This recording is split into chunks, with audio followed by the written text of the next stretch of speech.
You know what a lot of people don't understand, or seemingly don't want to understand, is the machinations and the principles of actual true human freedom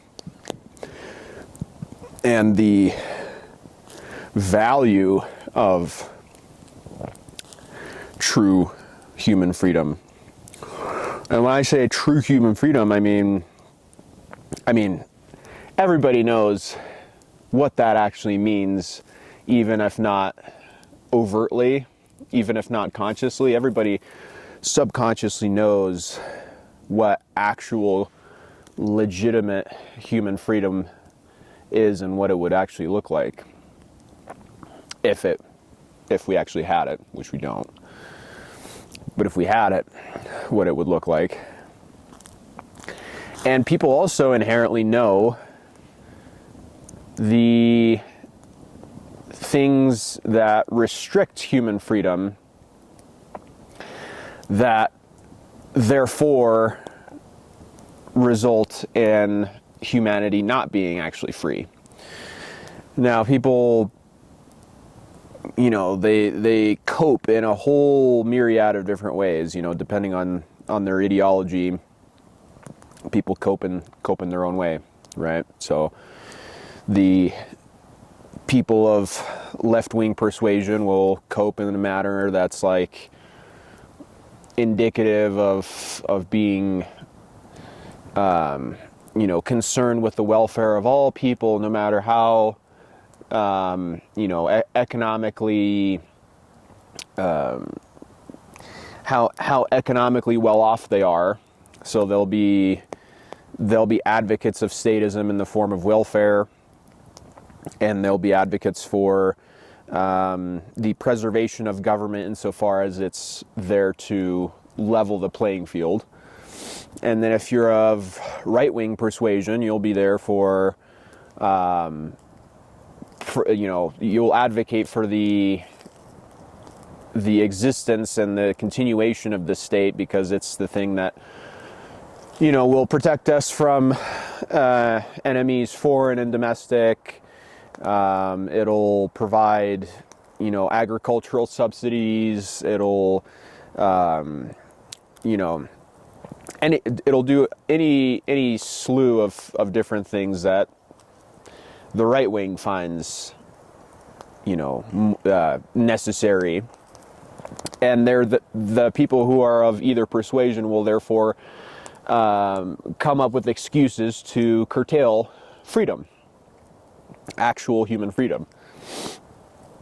Now, it's been that way for pretty much as long as humanity's existed, and so to try and persuade the odd person who still believes in the left-right paradigm that there's a better way, that there's a society based in human freedom that we can strive towards, where there is no overbearing singular organization that has a monopoly on violence, that gets to dictate what people spend their money on and whatever, and that has all these special programs to satisfy the needs and wants of the people, of its subjects, essentially.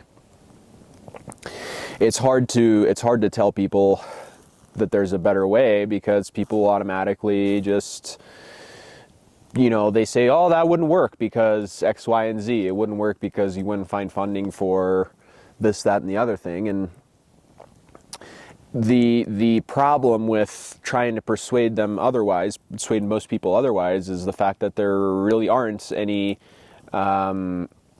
very good, at least, examples of societies where there haven't been any governments and where there haven't been any overbearing regulatory agencies in the market, aside from like medieval Iceland or whatever that example is that we always like to use.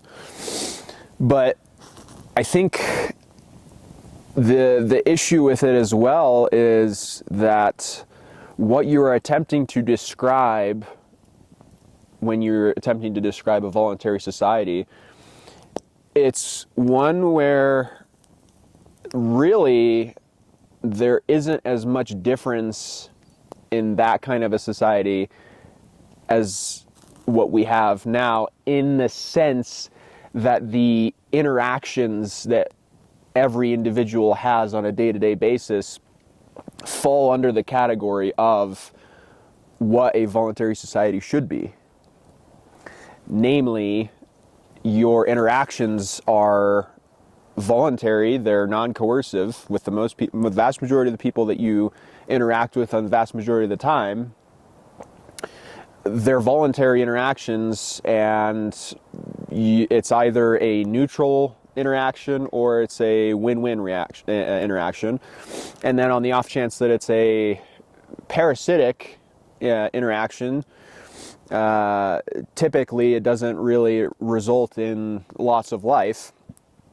But even when it does, a lot of the time, it also falls under objective moral principles, in that the person who is being assailed defended his or herself.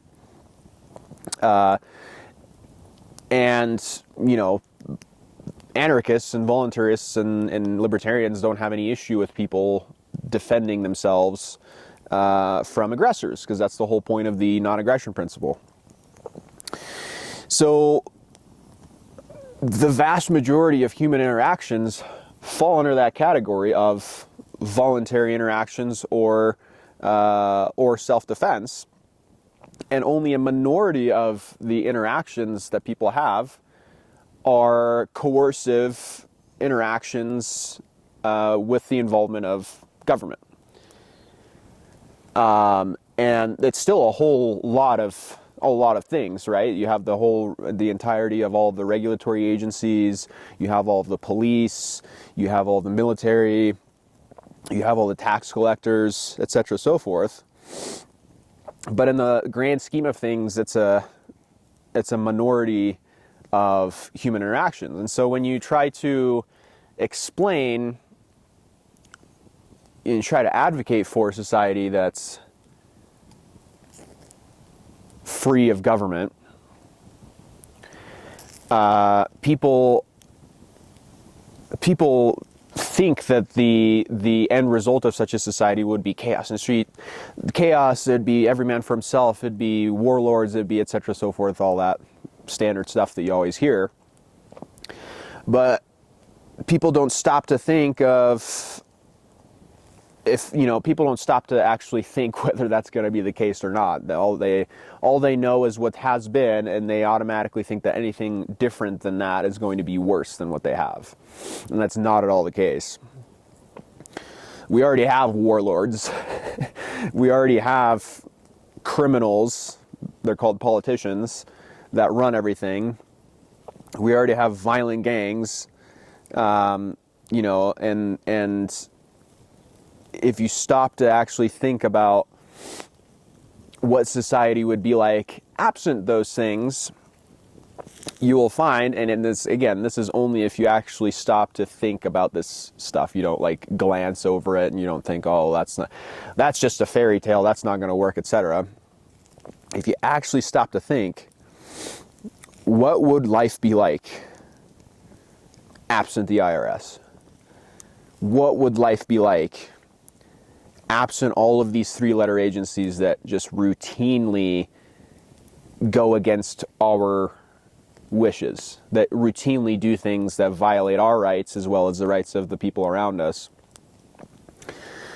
And what would it be like if we basically were forced by virtue of our circumstances to voluntarily and non-coercively interact with the people around us, and simultaneously also be completely in charge of and responsible for our own safety? Sounds scary if you only think about it for like 3 minutes, but I think ultimately what's a lot scarier, and what you'll come to the conclusion of if you read enough history books and if you look at the way things are going, it's a lot scarier what's down the pipeline if we continue down this Matrix / Hunger Games scenario direction that we're going in. That's a lot scarier. Thank you for watching, and I'll see you in the next one. Look at that. Oh, that's good. Jalapeno sausage. Ciabatta roll. Good stuff.